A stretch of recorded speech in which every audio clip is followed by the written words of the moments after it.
வணக்கம். இன்றைய முக்கிய செய்திகள். தமிழகம் மற்றும் மேற்கு வங்க தேர்தலை முன்னிட்டு புதுச்சேரியில் பணிபுரியும் தமிழகம் மேற்கு வங்க வாக்காளர்களுக்கு நாளை ஊதியத்துடன் விடுமுறை அளிக்க வேண்டும் என புதுச்சேரி தலைமை தேர்தல் அதிகாரி உத்தரவு பிறப்பித்துள்ளார்.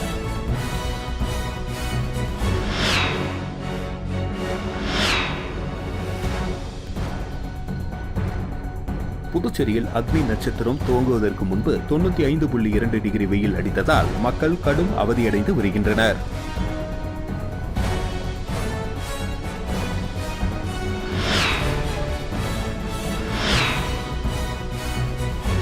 போக்குவரத்து துறையின் PY01TG வரிசையில் உள்ள ஃபேன்சி எண்களுக்கான ஏலம் வரும் 27ஆம் தேதி நடைபெற உள்ளது.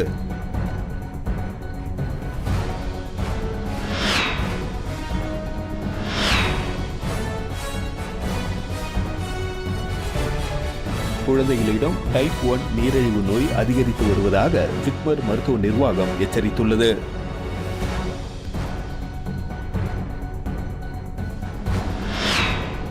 இனி வருவது விரிவான செய்திகள். தமிழகம் மற்றும் மேற்கு வங்க தேர்தலை முன்னிட்டு புதுச்சேரியில் பணிபுரியும் தமிழகம் மேற்கு வங்க வாக்காளர்களுக்கு நாளை ஊதியத்துடன் விடுமுறை அளிக்க வேண்டும் என புதுச்சேரி தலைமை தேர்தல் அதிகாரி உத்தரவு பிறப்பித்துள்ளார். புதுச்சேரி தலைமை தேர்தல் அதிகாரி ஜவஹர் வெளியிட்டுள்ள உத்தரவில் தமிழக சட்டசபை தேர்தல் நாளை 23ஆம் தேதி நடைபெற உள்ளது. மேற்கு வங்காளத்தில் வரும் 23, 29 தேதிகளில் இருகட்டமாக தேர்தல் நடைபெற உள்ளது. மக்கள் பிரதிநிதித்துவ சட்டம் வாக்களிக்கும் உரிமை உள்ள ஊழியர்கள் வாக்களிக்க செல்ல தேர்தல் நாளன்று சம்பளத்துடன் விடுமுறை வழங்க வேண்டும். இந்த விதி கட்டாயமானது. அரசு துறை, தனியார் நிறுவனங்கள், கடைகள், வர்த்தகம், தொழிற்சாலைகள் உட்பட அனைத்து வகை நிறுவனங்களுக்கும் இந்த சட்ட விதி பொருந்தும். இந்த விடுமுறைக்காக சம்பளத்தில் குறைப்பு செய்யக்கூடாது. இந்த விதி மீறும் நிறுவன உரிமையாளர்கள் மீது சட்ட நடவடிக்கை எடுக்கப்படும். எனவே புதுவை மாநிலத்தில் செயல்படும் அனைத்து நிறுவனங்களுக்கும் தமிழ்நாடு மேற்கு வங்க வாக்காளர்களுக்காக பதிவு செய்யப்பட்ட ஊழியர்கள் தங்கள் தொகுதிக்கு சென்று வாக்களிக்க ஏதுவாக தேர்தல் நாளில் சம்பளத்துடன் விடுமுறை அறிவிக்க வேண்டும் என அறிவுறுத்தப்படுகின்றனர். கல்வி நிறுவனங்களும் இந்த சட்ட விதியை பின்பற்ற வேண்டும் என குறிப்பிடப்பட்டுள்ளது. புதுச்சேரியில் அக்னி நட்சத்திரம் துவங்குவதற்கு முன்பு 95.2 டிகிரி வெயில் அடித்ததால் மக்கள் கடும் அவதியடைந்து வருகின்றனர். சுற்றுலா தலத்திற்கு முக்கியத்துவம் வாய்ந்த புதுச்சேரி நகரில் நாளுக்கு நாள் வெயிலின் தாக்கம் அதிகரித்து வருகிறது. சுட்டெரிக்கும் வெயிலின் தாக்கத்தால் பகல் நேரத்தில் பொதுமக்கள் வெளியில் செல்ல முடியாமல் வீட்டிலேயே முடங்கி வருகின்றனர். வழக்கமாக அக்னி நட்சத்திரம் துவங்கினால் கோடை வெயிலின் தாக்கம் நாளுக்கு நாள் உயர்ந்து பகலில் வெயில் சுட்டெரிக்கும். அக்னி துவங்குவதற்கு முன்பாகவே கடந்த சில தினங்களாக புதுச்சேரியில் வெயிலின் தாக்கம் படிப்படியாக அதிகரித்து வருகிறது. அதிகபட்சமாக கடந்த 10ஆம் தேதி 95 டிகிரி வெயில் பதிவானது. அந்த வெப்பத்தையும் தாண்டி நேற்று 95.2 டிகிரி வெயில் அடித்தது. இதனால் பொதுமக்கள் பகல் நேரங்களில் வெளியில் செல்வதை தவிர்த்தனர். அதையும் மீறி அவசர தேவைகளுக்காக வெளியே சென்றவர்கள் தலையில் துணியை போட்டுக்கொண்டும் வாகனங்களில் செல்வோர் தலைக்கவசம் அணிந்தும் பயணித்தனர். வெயிலின் தாக்கத்தால் புதுச்சேரி நகரில் பல சாலைகள் வாகன போக்குவரத்து இன்றி வெறிச்சோடியாக காணப்பட்டது. போக்குவரத்துறையின் PY01TG வரிசையில் உள்ள ஃபேன்சி எண்களுக்கான ஏலம் வரும் 27ஆம் தேதி நடைபெற உள்ளது. இதுகுறித்து போக்குவரத்து ஆணையர் விடுத்துள்ள செய்திக்குறிப்பில் புதுச்சேரி போக்குவரத்துறையில் PY01TG வரிசையில் உள்ள எண்களை இணையதளத்தில் வரும் 22ஆம் தேதி காலை 11 மணி முதல் மாலை 4:30 மணி வரை ஏலமிட உள்ளது. ஏலத்தில் பங்கு பெறுவதற்கு தேவையான பெயர் மற்றும் கடவு சொல்லை இணையதளத்தில் நியூ பப்ளிக் யூசர் மூலமாக இன்று முதல் 26ஆம் தேதி வரை பதிவு செய்து கொள்ளலாம். இவ்வாறு பதிவு செய்தவர்கள் மட்டும் 27ஆம் தேதி நடைபெறும் ஏலத்தில் பங்கு பெறலாம். அதற்கான வழிமுறைகள் மற்றும் ஏல நிபந்தனைகளை இன்று 22ஆம் தேதி முதல் இணையதள முகவரியில் பார்த்தும் பதிவிறக்கம் செய்து கொள்ளலாம் என குறிப்பிடப்பட்டுள்ளது. குழந்தைகளிடம் டைப் 1 நீரிழிவு நோய் அதிகரித்து வருவதாக ஜிப்மர் மருத்துவ நிர்வாகம் எச்சரித்துள்ளது. ஜிப்மரின் குழந்தை மருத்துவத்துறை டைப் 1 நீரிழிவு கொண்ட குழந்தைகள் மற்றும் பராமரிப்பாளர்களுக்கான சிறந்த விழிப்புணர்வு மற்றும் சுகாதார கல்வி நிகழ்ச்சியை அண்மையில் நடத்தியது. அதில் வயது வந்தவர்களில் பொதுவாக காணப்படும் டைப் 2 நீரிழிவிலிருந்து மாறுபட்டு டைப் 1 நீரிழிவு என்பது உடலின் நோய் எதிர்ப்பு அமைப்பு இன்சுலின் உற்பத்தியை முழுமையாக பாதிக்கும் ஒரு தன்னை தாக்கும் நோயாகும். இது குழந்தைகளிடம் அதிகம் காணப்படுவதாக தெரிவிக்கப்பட்டது. இது பெரும்பாலும் குழந்தைகள் மற்றும் இளம் வயதினரை பாதிக்கிறது. காரணமறியாத உடல் எடை குறைவு, அடிக்கடி சிறுநீர் கழித்தல், அதிக தாகம், சோர்வு போன்ற ஆரம்ப அறிகுறிகளை கவனிக்காமல் விட்டால் உயிருக்கு ஆபத்தான அவசர நிலைக்கு விரைவாக மாறக்கூடும் என்றும் ஜிப்மர் நிபுணர்கள் எச்சரிக்கின்றனர். புதுச்சேரி ரயில் நிலையத்தில் உதவி சப் இன்ஸ்பெக்டரை கத்தியால் குத்திய யாசகரை போலீசார் கைது செய்தனர். புதுச்சேரி ரயில் நிலையத்தில் நேற்று காலை உதவி சப் இன்ஸ்பெக்டர் சரவணன் தலைமையில் ரயில்வே பாதுகாப்பு படையினர் கண்காணிப்பு பணியில் ஈடுபட்டிருந்தனர். அப்பொழுது சென்னையிலிருந்து புதுச்சேரிக்கு வந்த ரயிலில் இருந்து இறங்கிய யாசகர் ஒருவர் நடைபாதையில் அசுத்தம் செய்தார். அதனை கண்ட ரயில்வே பாதுகாப்பு படையினர் அவரை கண்டித்து ரயில்வே ஸ்டேஷனில் இருந்து வெளியேற்றினர். அதே நபர் மதியம் 1 மணிக்கு ரயில் நிலையத்திற்கு வந்தார். அவரை அங்கிருந்த ரயில்வே பாதுகாப்பு படை உதவி சப் இன்ஸ்பெக்டர் சரவணன் உள்ளே விட மறுத்தார். அதில் அவர்களுக்குள் வாக்குவாதம் ஏற்பட்டது. ஆத்திரமடைந்த யாசகர் தன் பையில் வைத்திருந்த பேனா கத்தியால் உதவி சப் இன்ஸ்பெக்டர் சரவணன் இடது கையில் குத்தி கிழித்தார். இதில் நரம்பு துண்டாகி ரத்தம் பிச்சு அடித்தது. அதனை கண்ட பயணிகள் அலறி அடித்து ஓடினர். உடன் அங்கிருந்த சக ரயில்வே பாதுகாப்பு படையினர் ஓடி வந்து தப்பியோட முயன்ற யாசகரை மடக்கி பிடித்து ஒதியஞ்சாலை போலீசில் ஒப்படைத்தனர். மேலும் ரத்த வெள்ளத்தில் துடித்த கொண்டிருந்த உதவி சப் இன்ஸ்பெக்டர் சரவணனை மீட்டு புதுவை அரசு மருத்துவமனையில் சேர்த்தனர். பிடிபட்ட யாசகரை ஒதியஞ்சாலை இன்ஸ்பெக்டர் செந்தில்குமார் மற்றும் போலீசார் விசாரணை மேற்கொண்டனர். அவர் தஞ்சாவூரை சேர்ந்த தண்டபாணி மகன் மணிகண்டன் என்பதும் யாசகரான இவர் நேற்று காலை விழுப்புரத்தில் இருந்து ரயிலில் புதுச்சேரிக்கு வந்தது தெரியவந்தது. அதன் பேரில் போலீசார் வழக்கு செய்து மணிகண்டனை கைது செய்து கோர்ட்டில் ஆஜர்படுத்தி சிறையில் அடைத்தனர். புதுச்சேரியில் 3 பேர் மோசடி கும்பலிடம் ரூபாய் 1.58 லட்சம் இழந்துள்ளனர். புதுச்சேரி பெரிய காலாப்பட்டை சேர்ந்த பெண்ணை தொடர்பு கொண்ட மர்ம நபர் வீட்டில் இருந்தபடி பகுதி நேர வேலையாக ஆன்லைன் வர்த்தகத்தில் முதலீடு செய்து அதிக பணம் சம்பாதிக்கலாம் என கூறியுள்ளார். இதை நம்பிய அப்பெண் மர்ம நபர் தெரிவித்த ஆன்லைன் வர்த்தகத்தில் பல்வேறு தவணைகளாக ரூபாய் 90,000 முதலீடு செய்தார். பின்பு அதன் மூலம் வந்த லாபத்தை எடுக்க முயன்ற பொழுது முடியவில்லை. இதேபோல் புதுச்சேரியை சேர்ந்தவர் 50,000, புதுச்சேரியை சேர்ந்த பெண் போலி ஆன்லைன் வர்த்தகத்தில் 18,446 என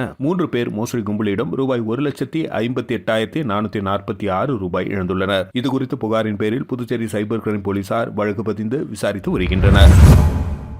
புதுச்சேரி பாரதிதாசன் மகளிர் அரசு கல்லூரியில் 58வது விளையாட்டு தின விழா கல்லூரி வளாகத்தில் நடைபெற்றது. மாணவிகளிடையே விளையாட்டு ஆர்வத்தை ஊக்குவிக்கும் வகையில் ஆண்டுதோறும் நடத்தப்படும் இந்த விளையாட்டு விழா நேற்று கல்லூரி மைதானத்தில் நடைபெற்றது. இவ்விழாவிற்கு பாரதிதாசன் மகளிர் கல்லூரியின் முதல்வர் மதிவாணன் தலைமை தாங்கினார். கல்லூரியின் உடற்கல்வி இயக்குநர் தனலட்சுமி 2025-26 கல்வியாண்டில் கல்லூரி மாணவிகள் பல்வேறு விளையாட்டுப் போட்டிகளில் பங்கேற்று வெற்றி பெற்ற மற்றும் சாதனைகள் குறித்து விளையாட்டு ஆண்டறிக்கையை வாசித்தார். கல்லூரியின் IQAC ஒருங்கிணைப்பாளர் சாகுல் அமீத் வாழ்த்தினார். புதுச்சேரி பல்கலைக்கழகத்தின் மானுடவியல் துறை டீன் மற்றும் பெண்கள் பிரிவின் தலைவர் வசந்தி சிறப்பு விருந்தினராக கலந்து கொண்டார். இந்த நிகழ்ச்சியில் தடகளம் மற்றும் பல்வேறு விளையாட்டுப் போட்டிகளில் வெற்றி பெற்ற மாணவிகளுக்கு சான்றிதழ் மற்றும் பதக்கங்கள் வழங்கப்பட்டன. இவ்விழாவில் கல்லூரியின் அனைத்து துறை தலைவர்கள், பேராசிரியர்கள், மாணவிகள் கலந்து கொண்டனர். இந்த நிகழ்ச்சி ஏற்பாடுகளை கல்லூரி பேராசிரியர்கள், ஊழியர்கள் மற்றும் மாணவிகள் செய்திருந்தனர்.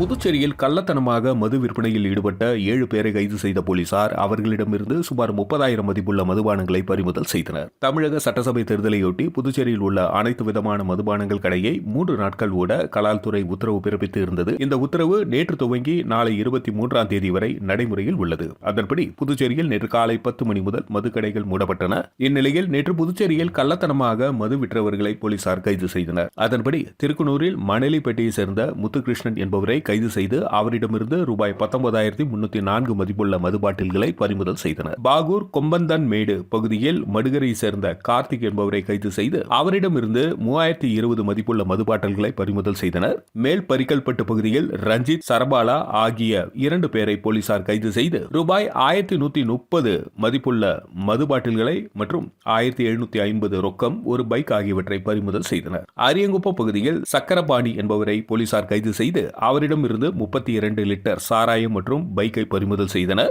வில்லியனூரில் வீட்டில் பதுக்கி வைத்த மதுபானம் விற்பனை செய்த செந்தில் என்பவரை போலீசார் கைது செய்தனர். உருளைப்பேட்டை பகுதியில் மதுபானம் பதுக்கி வைத்து விற்பனை செய்த குமார் என்பவரை கைது செய்து அவரிடமிருந்து ரூபாய் 3,370 மதிப்புள்ள மதுபானத்தை பறிமுதல் செய்தனர்.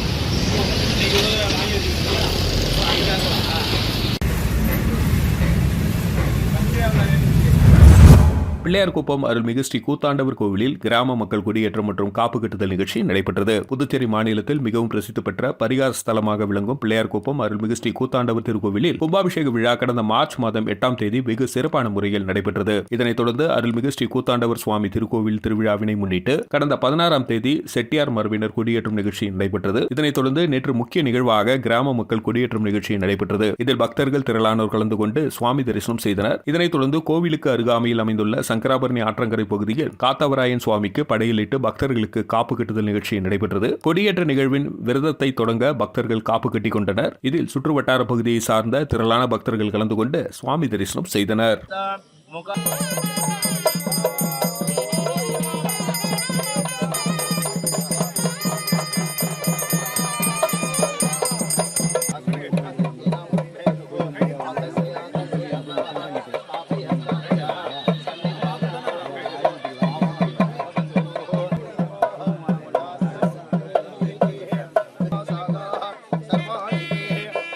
மீண்டும் இன்றைய முக்கிய செய்திகள்.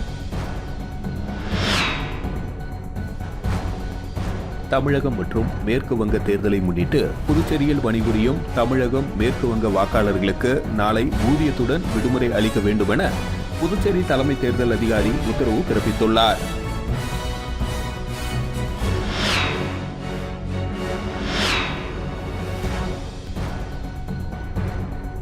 புதுச்சேரியில் அக்னி நட்சத்திரம் துவங்குவதற்கு முன்பு 95.2 டிகிரி வெயில் அடித்ததால் மக்கள் கடும் அவதியடைந்து வருகின்றனர்.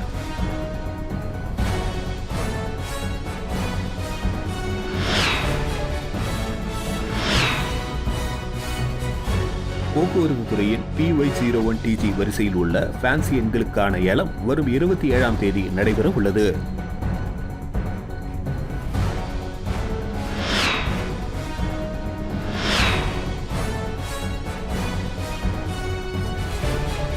குழந்தைகளிடம் டைப் 1 நீரிழிவு நோய் அதிகரித்து வருவதாக ஜிப்மர் மருத்துவ நிர்வாகம் எச்சரித்துள்ளது.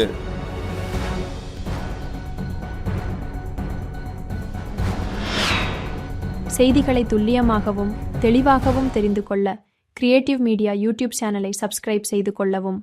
நன்றி, வணக்கம்.